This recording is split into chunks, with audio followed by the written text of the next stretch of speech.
Hey guys, what's up? I've got a 10-minute unrated game up against Yaman Rabas 98, rated 1122. Is that Syria? Yay, Syria. Okay, so he's played d4, I played d5, the England Gambit, and he's declined it with a push. Now, I know this is not meant to be great. I just can't remember why it's not great. I think I'll just develop my knight. I'm not threatening to take the pawn because it's defended, but I am clearing a minor piece away from the king side. So I'm really going to try and focus on the opening a bit here. Okay, this has now pinned my knight. So my knight is still not attacking the pawn. I can break the pin with my bishop, which is alright. I can even kick the bishop. Kicking the bishop is a valid idea. One thing you have to bear in mind is it weakens your kingside pawns.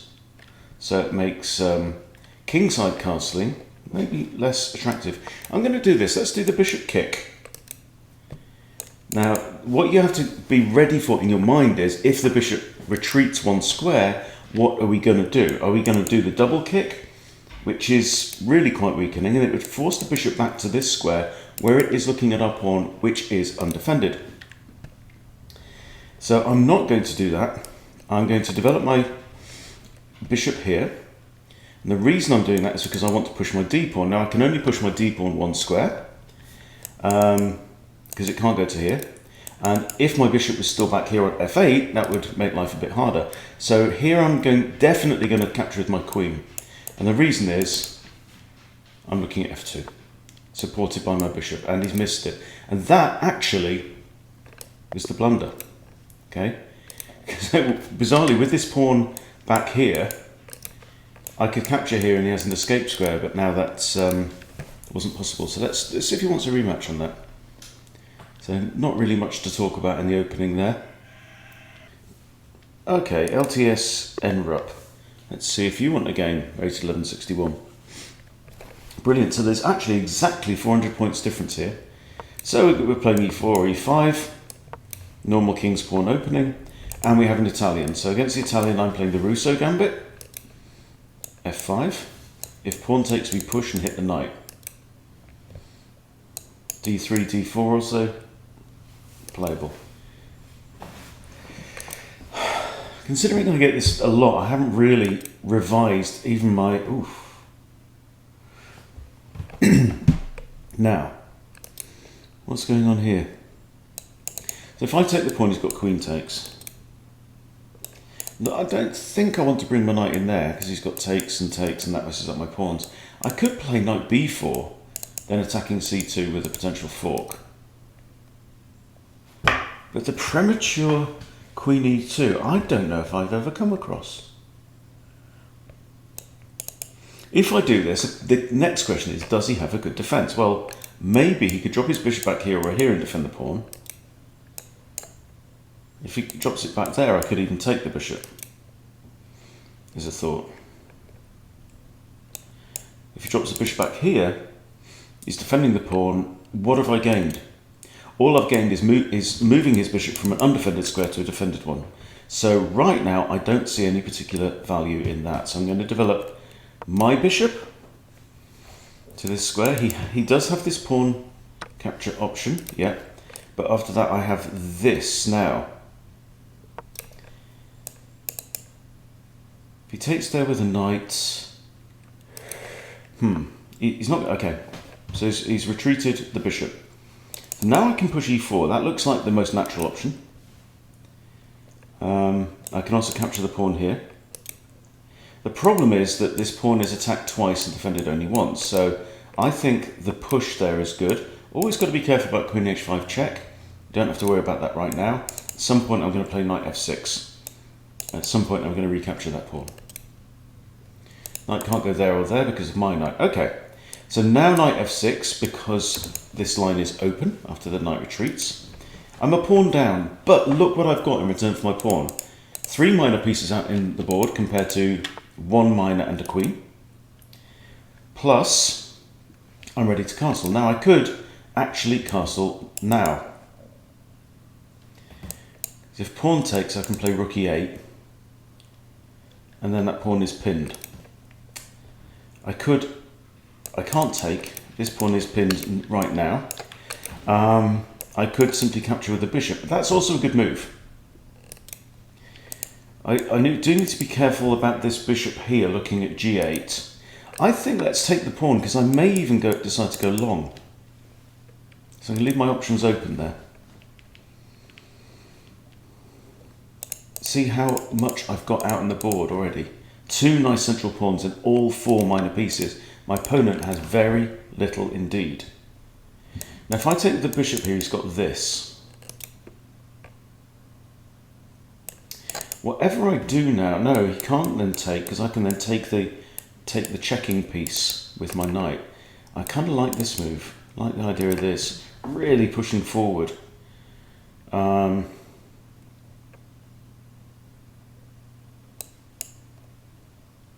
Yeah, he can't take, because I just take the queen. He's then got 2 attackers on there. Still got 2. Let's try it. Looks interesting. Also, queen e7. Moving the queen in front of the king is a move that I have started to consider more recently. It's interesting, isn't it, how you get into habits of not considering certain moves. So now this just loses, right? He's got to move the queen. He has to move the queen now on his next go. She can't go there. So this is a tip that I definitely recommend you do when you're attacking a piece, or when you've got a piece under attack. Right? Highlight the squares where you can go. Highlight the squares where you can't go. Okay, so she's attacking that, it's defended. I've got 3 pieces looking at this pawn, so taking the pawn would seem to make a bunch of sense. But also queen e7 now, pin the pawn. And that also prepares the castle, and I'm threatening queen take, so I think queen e7. Not concerned about this, I just take and the pawn can't recapture because the pawn is pinned on the king. It's a problem, the pawn is iced. Okay, that's not bad. If I take here though, he's got to recapture with the queen, I think. Or is queen e4, queen takes e4? Yeah, then he can't castle, because I've got 2 attackers. I've got queen and knight looking at that knight. So I think queen takes e4 now.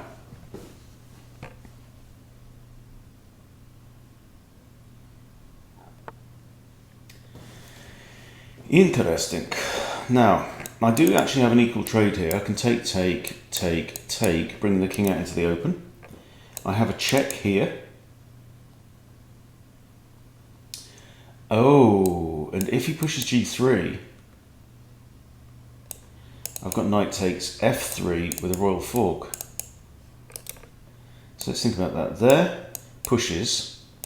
I give check. King has to move. There's nothing else for it. Where's the king going to move?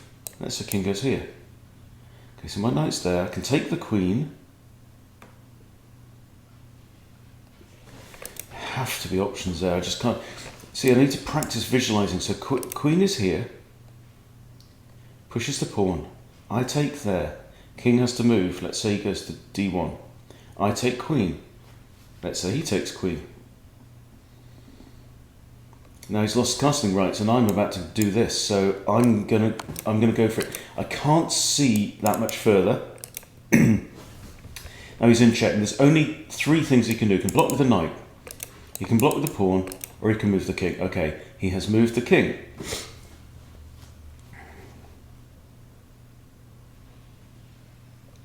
Now this is under attack twice and defended only once, so that's quite important.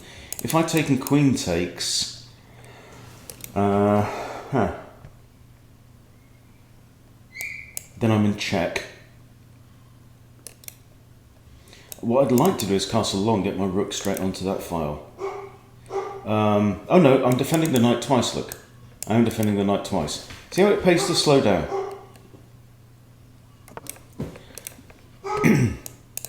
This is maybe still an option, actually. And then I've got another check here. And then I have knight takes. And then my bishop's involved in the game. There's a lot of pressure. Can you see on this white king now? I've even got this as an idea. I've got a check there.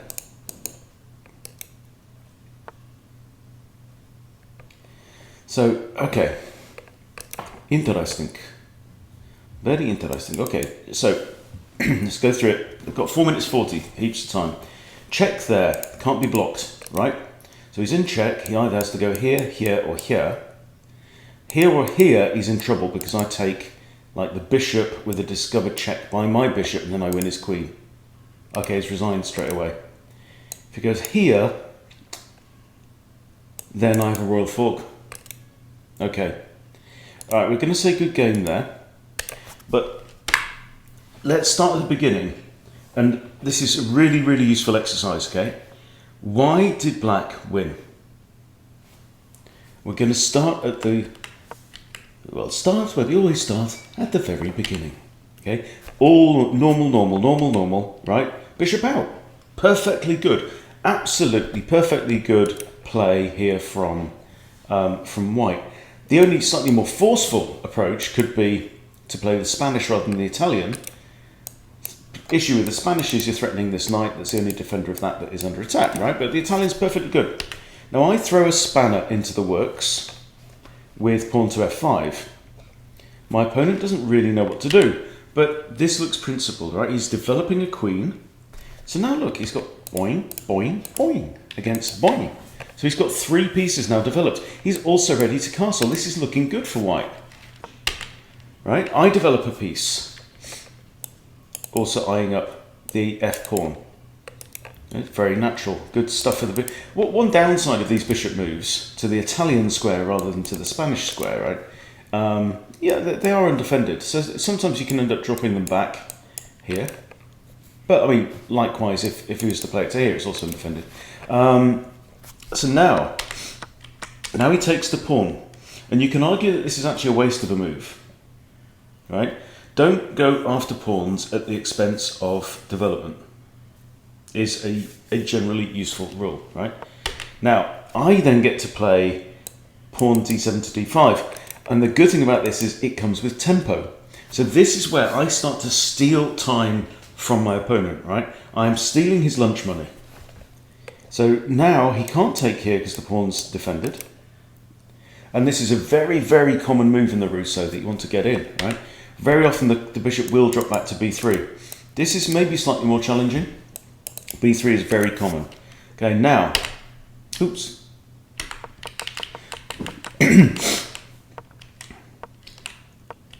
Okay, now I hit the knight. And again, it comes with tempo. Well, strictly speaking, I'm not actually threatening to take the knight because my own pawn here is pinned, right? But I have resolved some problems in the centre and the knight is under attack. So that if the queen ever vacates this square, she can't go here because the bishop, the queen then has to stay there because she has to maintain the pin. If the pin is broken, the knight dies. And my opponent here, I think this is a mistake, right? He didn't have to move the knight because the pawn is pinned. So the knight is actually not under attack. The knight is fine. The pawn can't take there. Wrong colour. There we go. Pawn can't take there. So what should he do now? He should develop. Or get the king castled. Right? This was a knee jerk. Now I develop, okay, because the knight's moved back. I have to watch my own back. But so here I'm doing more than one thing with one move, right? I'm protecting this square, which is very, very important because you can get into a whole heap of trouble, right? But at the same time, I've brought a knight out. I'm preparing to castle. I'm controlling the centre, right? I'm controlling 2 squares in the centre more than I was before. Yeah? It's all good. Now my opponent pushes a pawn, right? We're on move 8. By move 8, it's possible to complete development. So you've brought all your minor pieces out, you've brought your queen off the back rank, you've castled, you've connected your rooks, you're all done, you're ready to, start the fight proper. This, I know what he's doing, but the problem is that he's getting distracted by short-term tactics at the expense of these guys. And he's just undeveloped his own knight when he didn't have to do it, right? So I grabbed the bishop. Sorry, I grabbed the pawn with my bishop with development. 1, 2, 3 defenders on here, only 2 attackers. So no problem whatsoever. Now here I have an option, right? I'm not worried about the pawn because I can up the ante, or as Levy would say, increase the danger levels, right, with an attack on the queen. My pieces are moving forward towards my opponent, right? He's one pawn up, but that pawn is really costing him, okay? Here, this didn't have to be played, right? This pawn is not what makes the difference in the game. Okay, I attack the queen, queen has to move. Now I bring my queen up here. Now we've got 1, 2, 3, 4 pieces looking at this. We actually went through one of the Chernev games in Chess Bootcamp Live on Sunday, and there was one move in that. Is that in fact the only blunder? This is like a classic game from 1916 or something, right? The only actual blunder in the game from White was to capture a hanging pawn. And it was a blunder.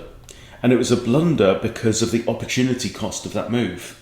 That White could have at least prolonged the execution, right? Because he was in a really terrible position. Excellent game. I think it's game 3 in the book. Really good game. But this is kind of similar to that in theory. Yes, he's captured.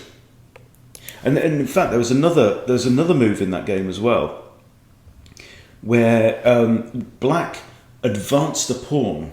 I think it's to like G5 to G4, okay, onto a square where it was over attacked. It was actually overwhelmed. It had like 3 attackers, 2 defenders, or 2 attackers, 1 defender, yeah?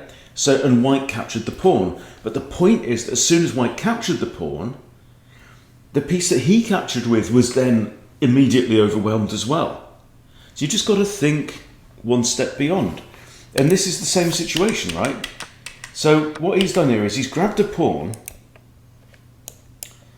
but he's walked into a situation where he's already overwhelmed, and now I hit the queen, queen moves. Now it just gets worse. 4 attackers and no defense at all. What's more, it's pinned and can't capture. So knight takes there, queen comes in, boom, the big guns are here, right? Hits the queen, never mind. King there, castle, and then he's already dead. No, Lieutenant, your men are already dead. You see how it works? Really interesting stuff. Only a few small mistakes, but when your opponent is sharp enough that they can grab onto that, it's just all normal, fairly normal, all good. Grabs a pawn, didn't have to grab the pawn. Let's have a look at the review actually. Let's see what the machine thinks of these moves compared to my personal, analysis there. Oh, 45.7 from me. Okay, this is weird because it's like, oh, book. Okay, so that's a mistake, right? It's saying D3 here is best. You said, well, the pawn is attacked, but yeah, okay. That's a mistake. Should have traded pawns. Oh well. Yeah, it said that's okay. D5 is inaccurate, knight F6 is best. Hey. What is this? I guess, yeah, I mean, but the point is this comes with tempo, right? This has hardly cost me a move. But if D5 is it saying bishop... Ah. Right, so then he gets to up it. Okay. It says knight F6 is best. If knight F6 though, he can still do this. Can he not? Okay. Well, we'll carry on. Okay. So I do this. He retreats. Again, knight takes... Yeah, I missed this. Okay. Apparently that's a mistake. Why? Okay, he's attacking the pin piece, right? Wins, trades.